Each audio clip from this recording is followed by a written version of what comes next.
Hey everyone, this is Josh from the Solopreneur Grind podcast for episode number 73. I'm here with Rylee Meek, founder of socialdynamicselling.com. Rylee, really appreciate you coming on the show today.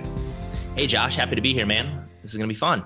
Awesome. It always is, Rylee. I'm definitely looking forward to hearing a lot about your background and kind of what you're working on right now. For those who may not have heard about you, could you tell us a little bit about yourself and what the focus is right now? Yeah, absolutely. Absolutely, man. So, I grew up in, small town, South Dakota. And when I say small town, I mean small town. We're talking like less than 1,000 people, man. Oh, wow. My graduating class was the largest in, years, and it was 45 kids. So it was a great environment to grow up in. I mean, I love that aspect of it, but as you can, probably guess, there's not a whole lot of opportunity in a town like that. My first job, actually, I was 15, and I thought, I should get a job. It wasn't really because my parents asked me to, but I thought, I'm fully capable of earning money. And heck, at 15, dude, I wanted a cool car, right? As everybody would. So I took my first job at our local gas station, and it was for minimum wage at the time. This would have been 2001, maybe 2002.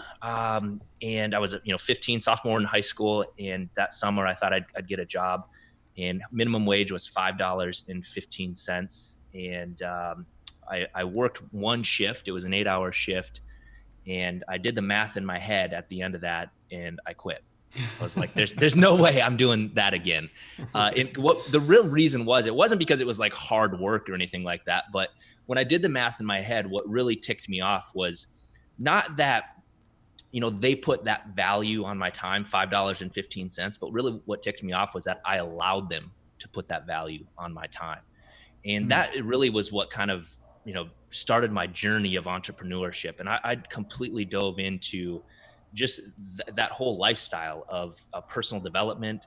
And I actually, my family was big involved with the network marketing company called Herbalife, which is still a billion-dollar company today. And I would travel up to the Twin Cities, which is where I reside now, 5 hours once a month, and attend these, these weekend meetings. They call them like STS, success training. I forget what it's even called, but I dove into it, dude. I like drank the Kool-Aid like no other. And it was a wonderful experience because I was surrounded myself with like-minded people, or like-mindseted people, of just that there's more that's out there. And, it wasn't just the small town, community that I lived in, but I could, expand my vision. And I started to read as many books and reach out to different mentors and coaches.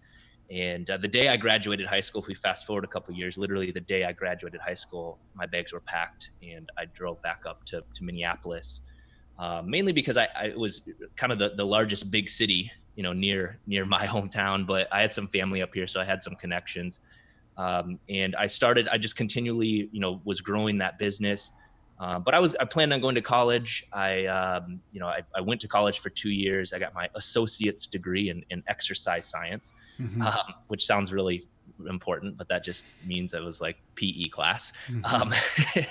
But that's really what I dug. I loved fitness and nutrition. But during this time, my intent was actually to go on to become a chiropractor. I thought, there's an aspect of every chiropractor. It's not like a normal doctorate degree where you get a doctorate and you immediately have a business like surgeries or, whatever facet you're going to go down as a doctor. You usually can go into a hospital or a setting and have an immediate income. But a chiropractor was like, dude, you get out of school, you've got $150,000, $200,000 in student debt, and then you still have to build a business on top of it, right? The good ones are hustlers, they're marketers, and I liked that aspect of it. But what I didn't like was going into debt for $150,000 or $200,000. So I was like, the heck with that, man. My business was rolling. I came up with this kind of unique marketing campaign in which I was doing these little ads in these papers, and my phone was ringing off the hook, and I was retailing like over 10 grand, between 10 and 15 grand a month in these nutritional supplements, like little, pills, vitamins, protein shakes, things like that. So, at the age of 19, I'm, making 6 figures. I thought I was really something, and bought my first BMW. And I thought, man, this is it. This is the ticket. This is what I'm going to do. And the challenge that I realized, being that, kind of solo entrepreneur, was everything that I was doing was based upon my own efforts, right? I had a great system that involved 100% of my own efforts. In that whole world of network marketing or multi-level, the kind of the, what they promote a lot is to be able to earn 1% of 100 people's efforts, not 100% of your own efforts. And that was what I really loved and bought into. But I realized that what I had built was solely based upon my own efforts, and it wasn't a duplicatable system, so to say. And I had the opportunity with this company to actually open up operations in Mexico. Again, fast forward a couple of years, and it's a different company, not Herbalife, but it was another nutritional supplement. And I would have been 23, 24 at the time. And I ended up, I was married, had a daughter on the way. My wife was pregnant. We had a condo here in Minneapolis.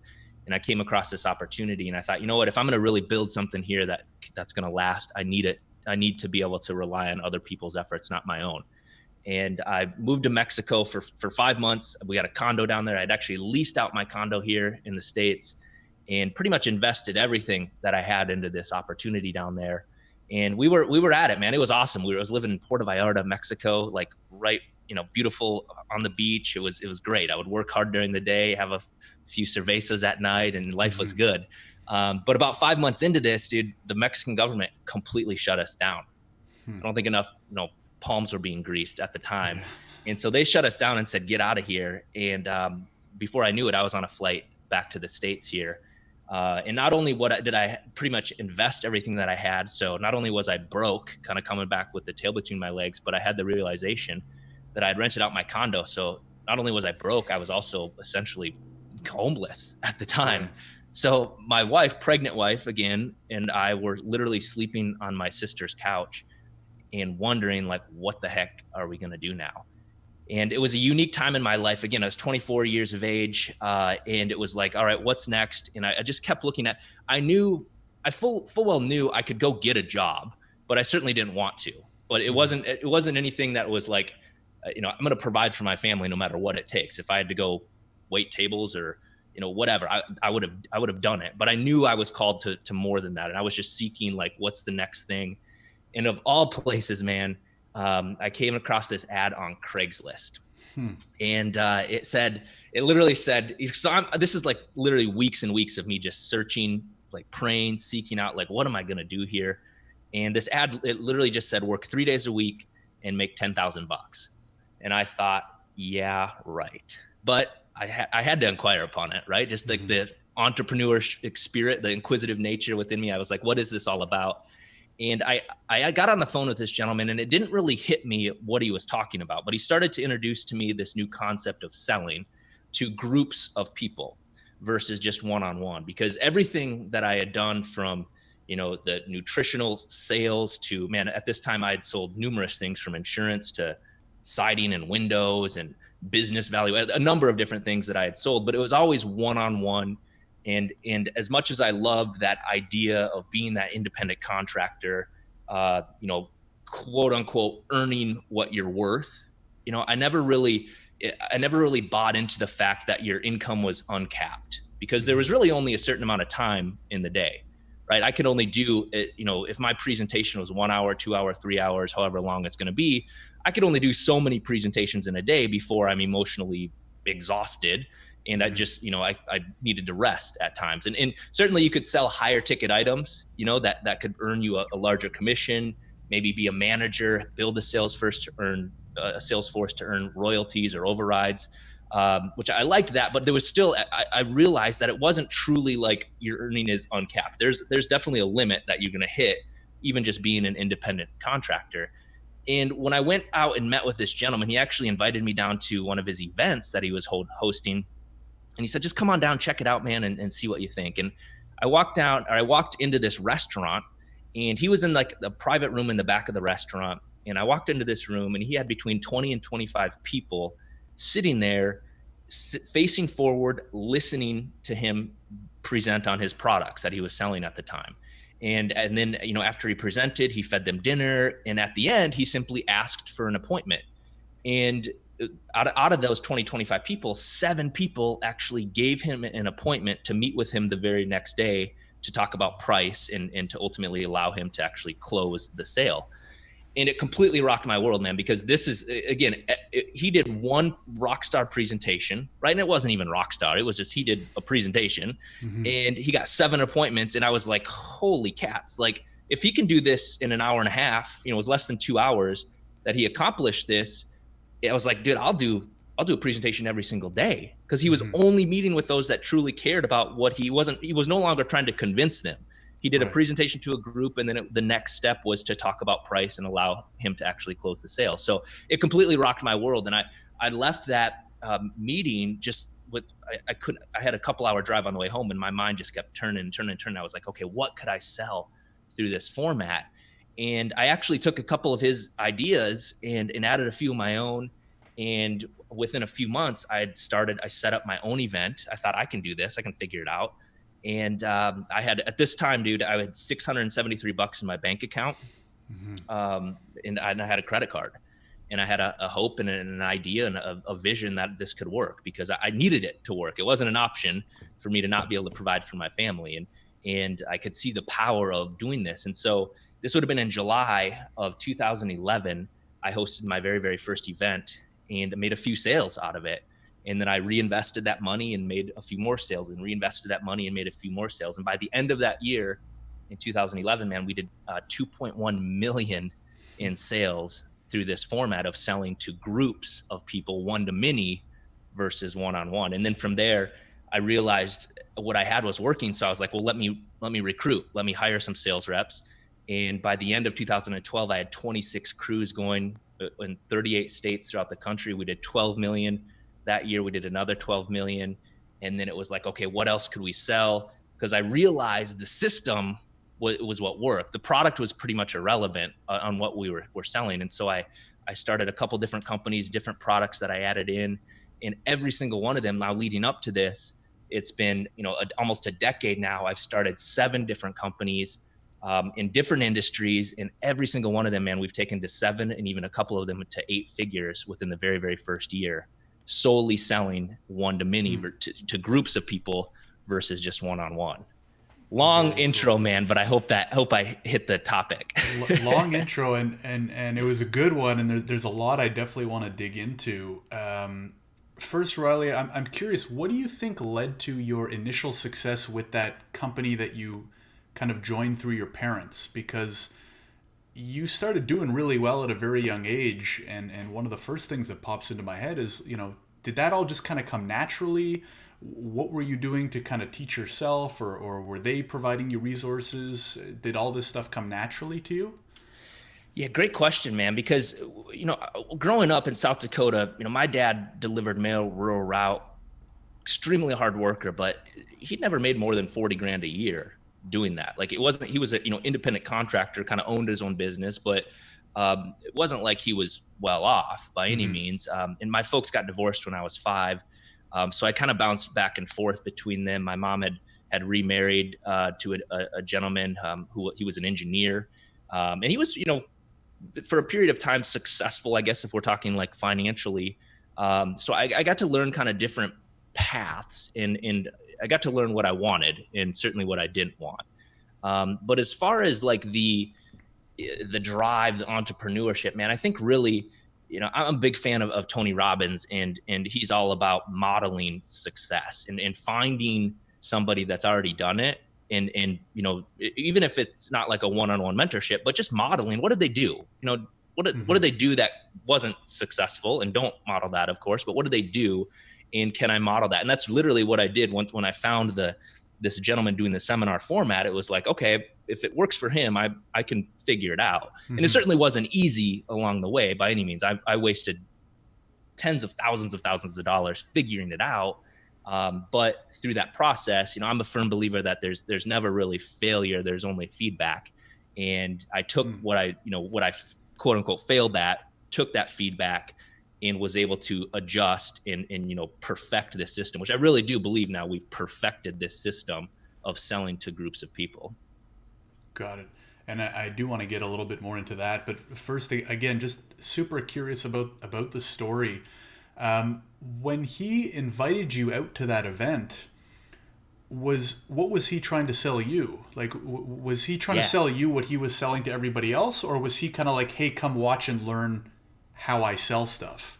Yeah, he was trying to hire me to they were looking to expand into this Minnesota area. Hence they had an ad on Craigslist, work 3 days a week, make $10,000. So it was like, trying to hire me to sell for them.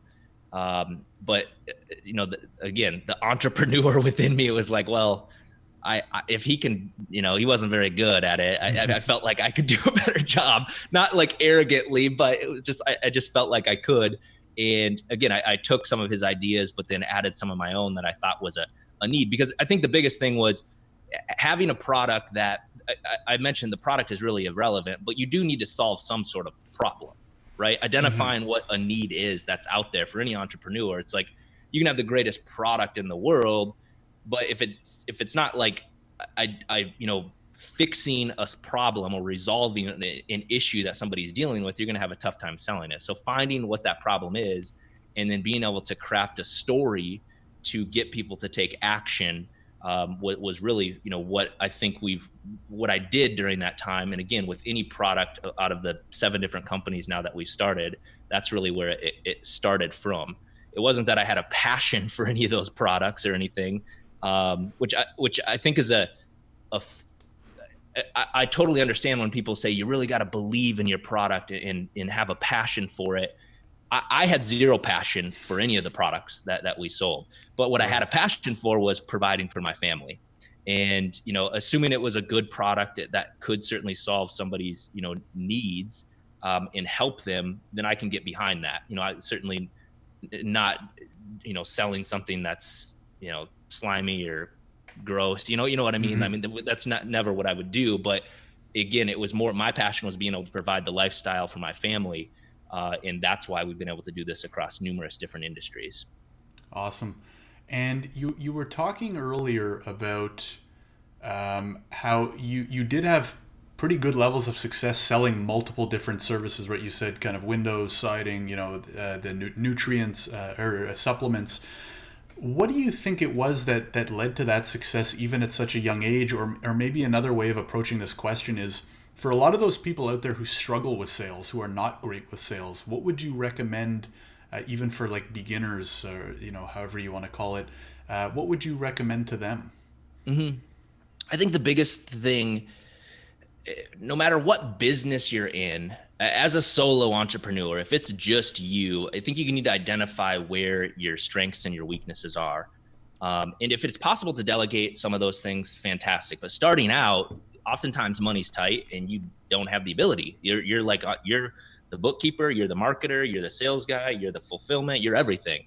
So within every aspect of that, though, I think there's one key thing that anybody should learn, whether you're in business or you're a mailman. Like, I think if you're in a relationship of any sort, and we're all in some sort of relationship, is to learn how to communicate effectively.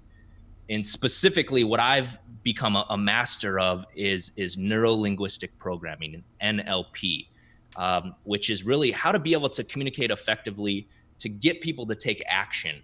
And because what I mean by that is, like, we're all in sales. No matter what business you think you're in, you are in sales. If you think that you are, a tech service provider, like you're the IT guy, no, you are in sales. If you're a housewife, if you're just a homemaker, you are in sales. And what I mean by that is, like, every single day I am selling my wife on why she shouldn't leave me. Right. And that's just like, I'm selling my daughter. I have an 8-year-old daughter now. It's like, I'm selling her on why she needs to do her chores or why she needs to go to bed on time. And whether you think that's, sell at the core of what sell means, if you look at the Norwegian, like, core of it, it means to serve.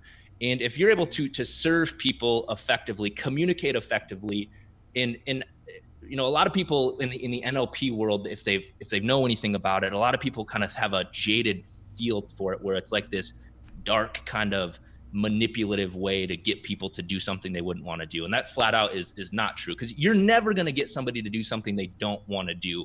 What you're able to do if you can learn these techniques through NLP, and again, it's more so speaking to the subconscious to get people to just really have the realization of how your product or your service or how I can serve my wife is, to benefit her. It's not anything manipulative or that dark kind of black hypnosis thing that I think a lot of people have that kind of skewed view of it if they've Googled it or anything along those lines. But at the core of it is really just to be able to communicate effectively, to persuade people to do something that they already want to do. It's just the reality is most people don't make decisions. They're procrastinators by nature, and to get them to make that decision allows them to do the things that's going to benefit them. And again, that comes back to having a product or a service that is actually going to help and serve them to better their situation. Absolutely. Yeah, no, it's a great answer. And I think Tony Robbins is big on NLP as well, right?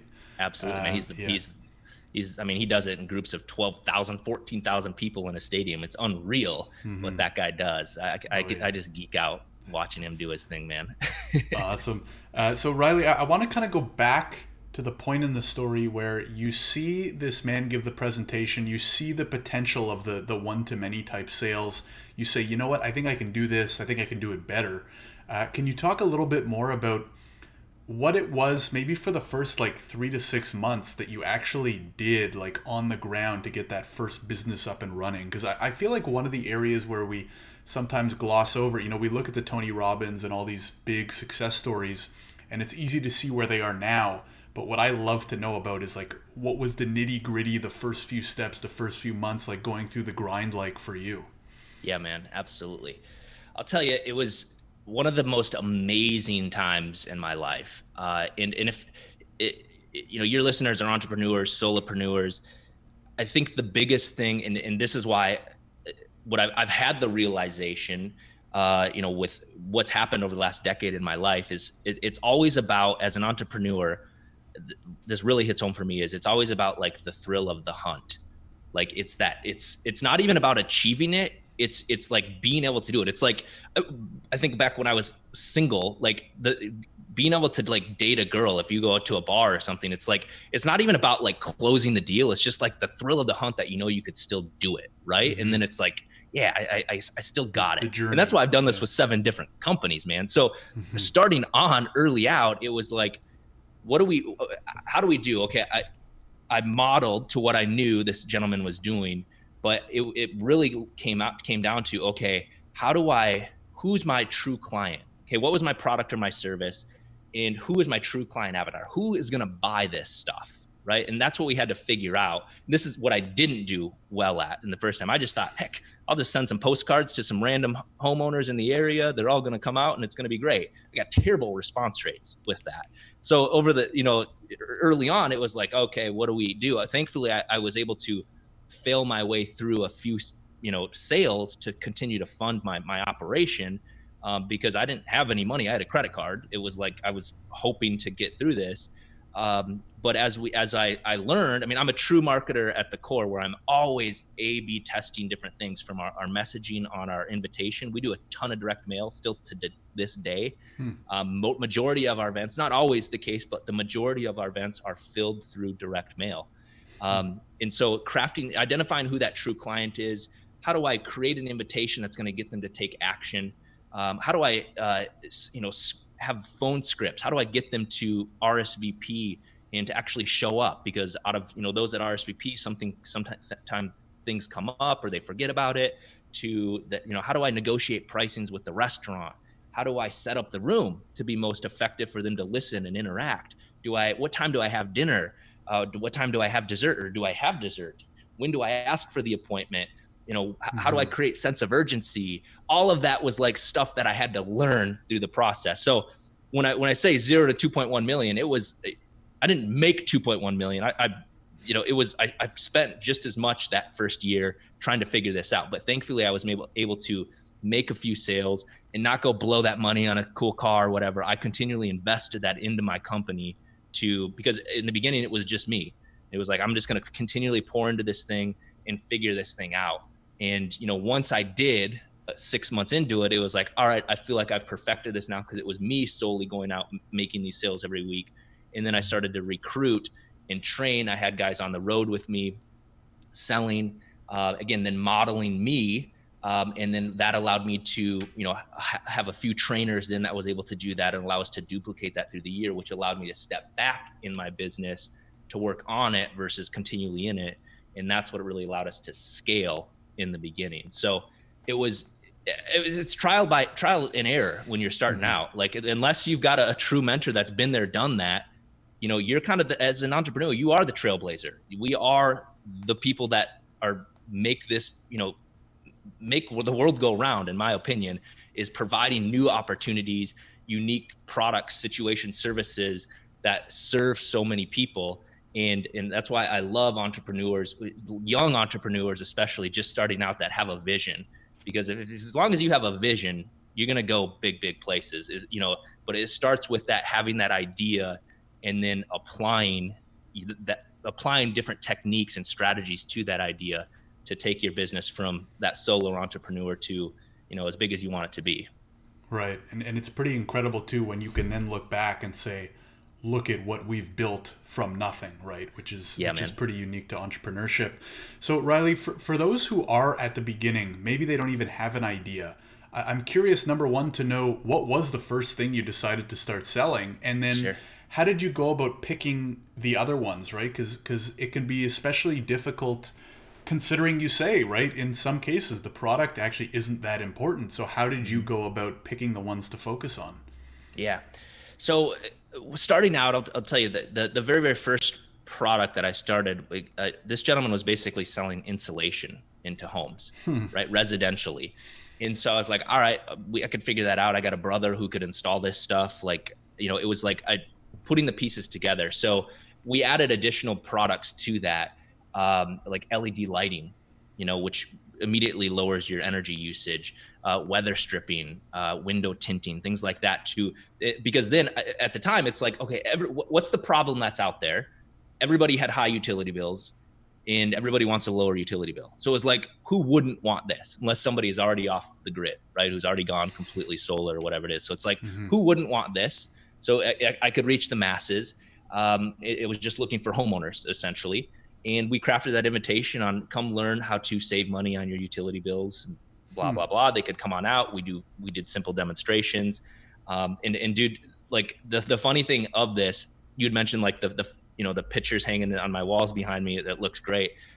The beautiful thing is that I didn't hang those, dude, because I literally can't. I'm the least mechanical person on the face of this earth. Thank God my wife can hang pictures, because she's the one that does it in this house. So it's funny that I was the guy selling like home insulation and LED lighting. It's like, I'm the type of guy that I just want to walk in the room and flip the switch and the light needs to come on. I don't need to figure out how DC turned to AC and all that junk. It's like, I just want it to work. And that's really what we've developed with this sales process. So it was identifying, to really answer your question, it was like identifying the need that's out there. And then could I create a message that could attract the masses, right? And then from there, a few other products that we've sold through this format was, the aging in place arena is still to this day. It's like over 10,000 people are turning the age of 65 every single day. So I'm reading these statistics and I'm hearing this stuff on the news. It's like, okay, well, what could I provide? Is there a product that could keep people in their homes longer? Because nursing homes, assisted living facilities, they're outrageously expensive. And people, for the most part, want to stay in their homes. So we started to provide barrier-free showers, walk-in bathtubs, stair lifts, ramps to go in and out of homes. And we would host events to teach people how to age in place, how to stay in your home for as long as you can. And we crushed it. So that was like the second product that we started to offer. And we added these different stair lifts and ramps as I learned more and more about the industry. Again, zero passion for any of that. Like plumbing, I turn the faucet on. If it doesn't work, I'm calling somebody because I don't know anything about it. But I do know how people make buying decisions and taking them on an emotional journey to make that decision. And then the rest I was able to, hire out, contract out to handle the fulfillment side of things. And since then, man, we've worked in obviously the financial space. Financial advisors do a lot of dinner seminars, selling annuities and insurance products. The medical industry, whether it's like cosmetic or dentistry, great. I mean, at the end of the day, the ideal product for this format needs to be a decent ticket item. Okay. And the reason why is because it's to host an event, okay, doing direct mail or Facebook ads, an online funnel, to then buying somebody a steak dinner, chicken dinner, whatever it is, it takes some money to put those on, right? So you need to have a product. If you're selling a $48 widget, I'll be the first one to tell you that this probably isn't the right format for you. Okay. We're not for everybody. However, if you are selling a $48 widget that then can turn that client into a $500 customer, and then that takes them into a done for you customer, and the lifetime value of that customer is $10,000 for you, amazing. This could be a great format for you. But if you're a one and done low ticket item, you're better off probably building an online funnel versus doing and I kind of equate what we do as an offline funnel. We're starting with, here's our big audience. I can craft an invitation, get a response. I can take those calls and RSVP, make sure they actually show up to my event. I can do my presentation, ask for the appointment. And by the end of it, I've sent 5,000 direct mail pieces. And by the end of it, I have 8 people that want what I have to offer. That's all I care about, is having that funnel. This is just kind of an offline version that I, consider it as, versus just like an online funnel that we hear a lot about. Sure. So again, the product is really, like I said, it's irrelevant, but ideally you have a decent enough ticket item or profit margin to be able to make this have an actual return on investment. Otherwise, you're going to be spinning your wheels and frustrated if you're not, because our whole goal, we take clients on now, we onboard new clients and teach them this system. And our whole goal is always, we start out with identifying your client acquisition cost, the lifetime value of your customer, and can we put a campaign in place to give you at least a 300% return on investment? If not, we would probably suggest not going this route and looking at some of our other forms of marketing. Got it. It makes a lot of sense, and there's a few interesting takeaways from that, even just that one answer, Rylee. One of them being, like you said, the product doesn't really matter, and it doesn't have to be anything sexy, right? Like the things you're mentioning, I mean, insurance and showers and stuff like that. Like, a lot of people, especially these days, we think, fancy tech startup, new gadget, software, blah, blah, blah. But there's a lot of people that have made a lot of money selling very, basic things, as long as they're actually solving a problem. And as I started thinking about it more, it's actually never been easier to form partnerships with a contractor or a freelance. You can go online and find someone to do freelance anything right now, Fiverr, Upwork, et cetera, et cetera. So it's never been a better time to implement a system like that. Rylee, I do want to spend some time, of course, talking about social dynamic selling, like the process itself. Obviously, if somebody wants kind of the full picture, they should definitely check out the website, socialdynamicselling.com. We have a link to it in the description. But could you give us maybe like an overview or kind of the basics that we could kind of, wet our lips with? Yeah, man, absolutely. So how this all came about 5 years ago, we had started multiple companies. Things were great financially. We just built a house. Life was good, right? But as much as financially everything was good, I still had this feeling of unfulfillment, right? And as I mentioned, I had zero passion for any of the things we were selling. I remember this clear as day. I had returned home from a sales week. It was a Wednesday night, and a lot of times we do events like Monday, Tuesdays, and I'm closing deals Tuesday, Wednesday. So I'm literally working like 3 days a week doing this. As far as active sales, that's most of our sales guys are working 3.5 days a week, making over 200 grand, selling our products and services. That's the companies that I own right now. And I was like, this is great, but this sucks. This is like not something I want to continue to do. Mm-hmm. And I thought back to, it was late Wednesday night. I was at home. My wife and daughter were already asleep.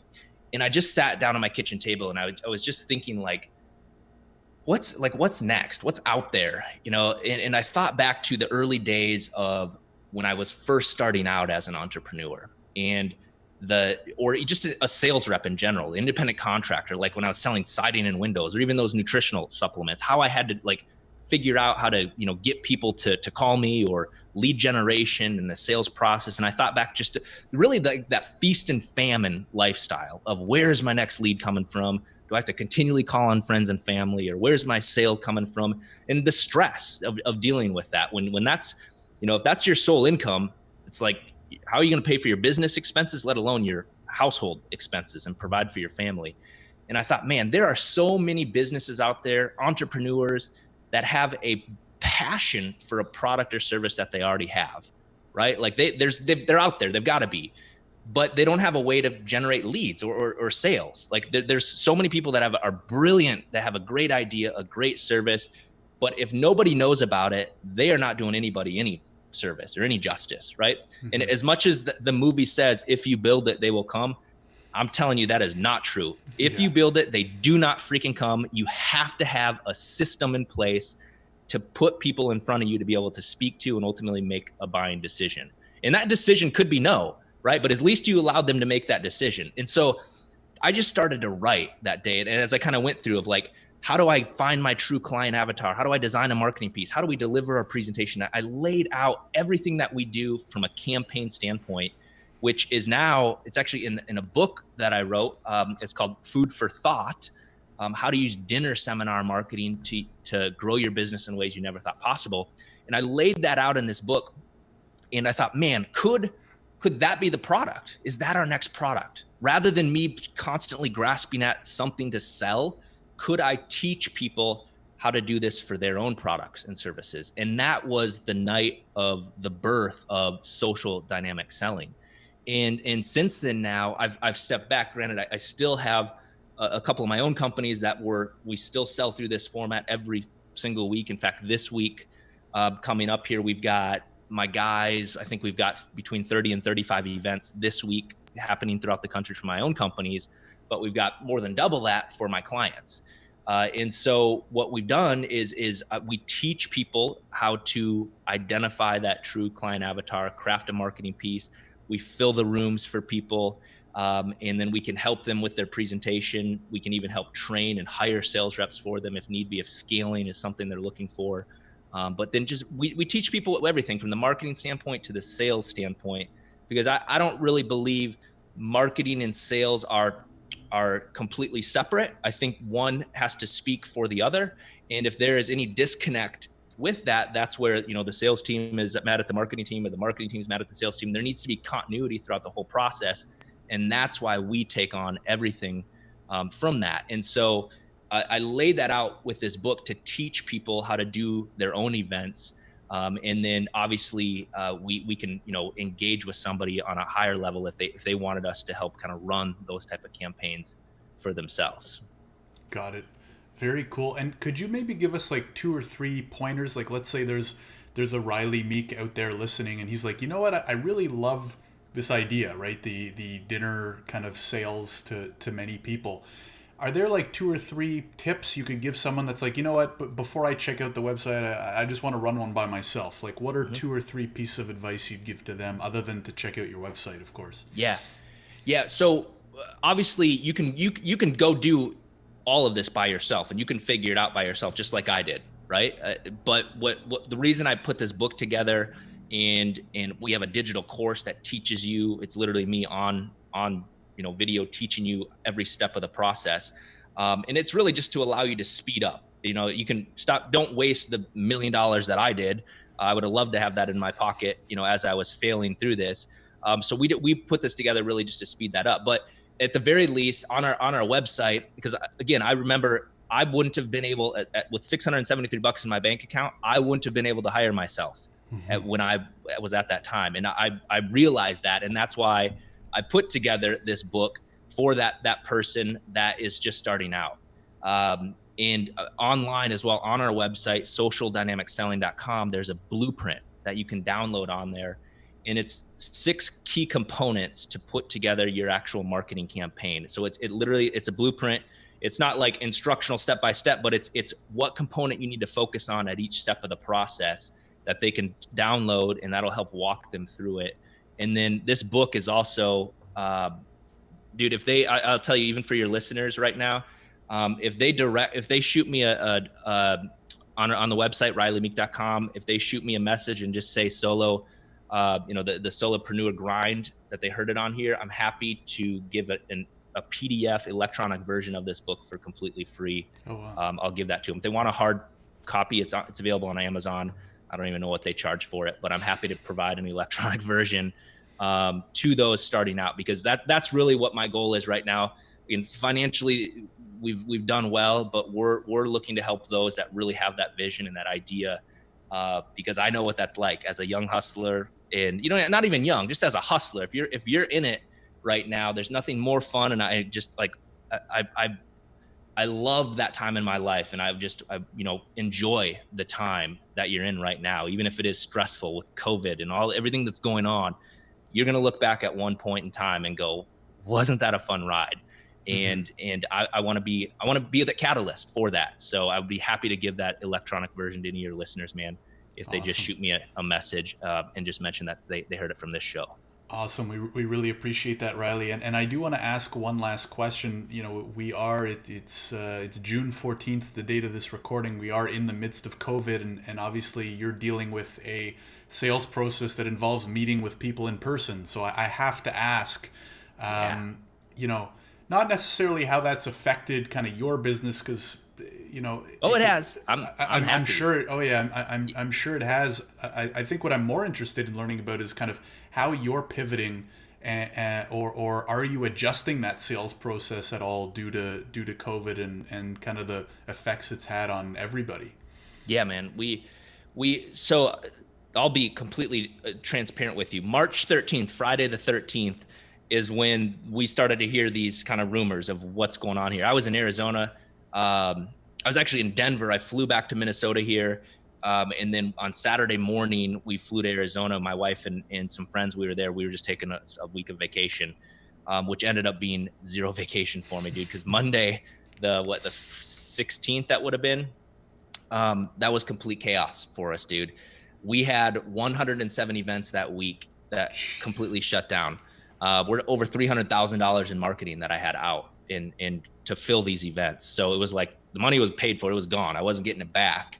It was now, what am I going to do with these leads that have called in? They RSVP'd, they wanted to come to the event, but what are we going to do here? So thankfully we were in Arizona, and there was a pool that my wife got to sit at all week long, because I was like focused, head down in this room, building out our online webinars and taking everything for all of our clients and putting it online, which is something that we've been wanting to do. It's just, we didn't really take the time to do it until we freaking had to. And within a couple of days, we had built out an entire platform of getting everything online, our RSVP system, everything that we were able to register, watch live webinars, recorded webinars, and we were still able to capitalize on some of those leads. Now, live events are 100% and always will be, in my opinion, going to be higher converters than an online event, right? Because there's just so much more involved. There's the personal touch, that connection, right? Which I think right now so many people are missing. This now is the fourth week. Actually, this past week was the fourth week. So tomorrow will be the beginning of our fifth week of where we're back at it live. So we were off for 2 whole months solely doing webinar events, which again, we can do that. We can fill that for all of our clients. But if possible, we always would prefer live events just because of a higher conversion rate. And we're back at it now. We've slowly been rolling out each state. Every state's different with their restrictions on rules and capacities and things like that. But we've been monitoring that closely, not only for us, but for all of our clients, and how to roll that out, man. And I'll tell you what, we're crushing it right now. I feel like those people that are sick of being cooped up in the home, live events, whether it's like for events of selling like this or group events like, the Tony Robbins events or different masterminds, I think now more than ever over this next year, I think those are going to be complete gangbusters, because people miss that personal connection. There's something special about sitting down, breaking bread with somebody. And I think just it's going to be, right now is the perfect time to capitalize on hosting live events. versus just kind of the new world that we're living in, just webinars, which again, Mm-hmm. that's all going to work. It will work, absolutely will. But I truly believe these live events are going to be better than ever moving forward. Right. And you can't beat the free dinner, right? It would too many Uber fees to send it to all your webinar attendees. Absolutely. Rylee, I got one more question. They keep popping into my head because we've been talking about all these interesting topics. Can you give one or two tips to direct mail? Because I have read a lot about it. I mean, I'm a big learner when it comes to marketing, and I do love funnels and all that kind of stuff. I don't really have any experience with direct mail, but I do know the potential, especially because of the history of success that it has had for you and many others. Mm-hmm. Do you have one or two piece of advice for someone interested in it, maybe looking to try it for the first time? Yeah, most definitely. So when you're dealing with direct mail, I mean, there's hundreds of mail houses out there that can put ink on paper and deliver it to the post office. I've used a majority of them, and I can kind of pinpoint which ones are the best, of which I would recommend. But when you're looking at your audience, there's obviously the cheapest thing to ever do would just be like a postcard, every door direct mail, right? Where there's no personalization to it. Just everybody in that neighborhood is going to be getting that invitation. And if they take action, great. If not, but traditionally that's going to be a much lower response versus if you are actually going to buy a specific list. And this comes down to know who your client is, right? And if you're starting out and you don't know who that is, you can still take an educated guess, right? And what I mean by that is like, what product are you selling? Okay. And who do you think is going to buy that? Like, is it, women who are 6'2" to 6'4" in height, blonde hair, blue eye, whatever it is that product is, that data is out there. Like, to buy that list, that specific list, narrow in on who that true client avatar is, and then we can buy that data and then personalize an invitation. Like, Mr. and Mrs. Johnson, you're invited to this live event to learn how to blah, blah, blah. So personalizing direct mail, you're going to get a much better response. But I think the biggest thing is track everything. And if you're doing online funnels, man, you know your metrics, you're tracking that. And direct mail is not any different. And in fact, it's easier in my opinion, because I love it because it's so easily measurable, and it's not really based upon impressions. Like, an online funnel where you're constantly, it's like Facebook, you're retargeting. You certainly could do that format of continually sending direct mail pieces, which a lot of companies do. Bed Bath & Beyond, you get the same freaking 15% off coupon every other week. Like, it's like, okay, I'll wait till the next one, because that's just what they're doing, right? And they're in the saturation business. Or you got that billboard where you're driving by it and, it gets 300,000 impressions every single day, but nobody ever takes action on it. You need a very, very direct call to action on that invitation, because most people are checking their mail over their garbage can, right? And you need to set yourself apart from that normal piece of junk mail. Okay, so we don't use postcards for the most part, right? We're talking like a personalized wedding style envelope that looks nice, like really freaking nice. And they're going to open this thing up and look at it. And I have a direct call to action on that. And that's why I love it, because if I send 5,000 pieces and I get 50 RSVPs, that's a 1% response rate. I'm pretty happy with that from a direct mail standpoint. And out of those 50 people, depending upon what my product is, if I can get 45 of them to show up to my event, and I can get 20 of them to give me an appointment, and I can close 40% of those, or whatever that number it is, I know that's where my funnel falls into play. And at any point, if I'm measuring properly, if any of those numbers are off, I know where I need to adjust, maybe during my presentation or when I did my confirmation call or my closing technique. All of that should be an equal funnel, continually flowing down to that, set sales that you have for that given campaign. Awesome. Really cool. And I'll definitely have to look a little bit more into it. Rylee, this has been awesome. Really great chat, kind of hearing about how you got into it and all these interesting strategies and the format of selling, which makes a ton of sense to me. If people do want to learn more or connect with you or follow you, where do you recommend they check you out? Yeah, so socialdynamicselling.com. I know we've said that a couple times. Also, just my first and last name, RyleeMeek.com. That's where you can, on either of those sites, you can download that blueprint that I had mentioned. But really, if you're like, man, would my product work for this? Or even this, if you're like, this sounds cool, but I don't even have a product, schedule a call. I would encourage you guys to schedule a call. And sometimes it's me, sometimes it's somebody on my team, depending upon timing and things like that. I like to do as many of those as possible, because this is where I geek out. I just love diving into this, laying out kind of, will this work, but how would this work? And if you don't have a product or service, call me. I got lots of companies that need sales reps, or I've got lots of ideas that could work for you based upon, what your passions and goals are. But if you do have a product or service and you're like, would this work for this? Or can we target this type of person, or whatever it is, schedule a call. We're happy to take 30 minutes out of our day and just walk through that process to see if it makes sense. Because if it doesn't, we'll be the first to tell you. When we can suggest or give you connections to where it might make sense. But if it can work using this format, we'd love to, give you some advice. Again, and that's completely free. If it makes sense to engage with us on a higher level, great. If not, we'll at least give you tips that you can go on your own and get it going yourself. Awesome. We'll have links to both of those in the description, whether you're watching or listening to this. Rylee, thanks again for coming on the show. I really appreciate your time. Yeah, Josh, this has been fun, man. Appreciate you.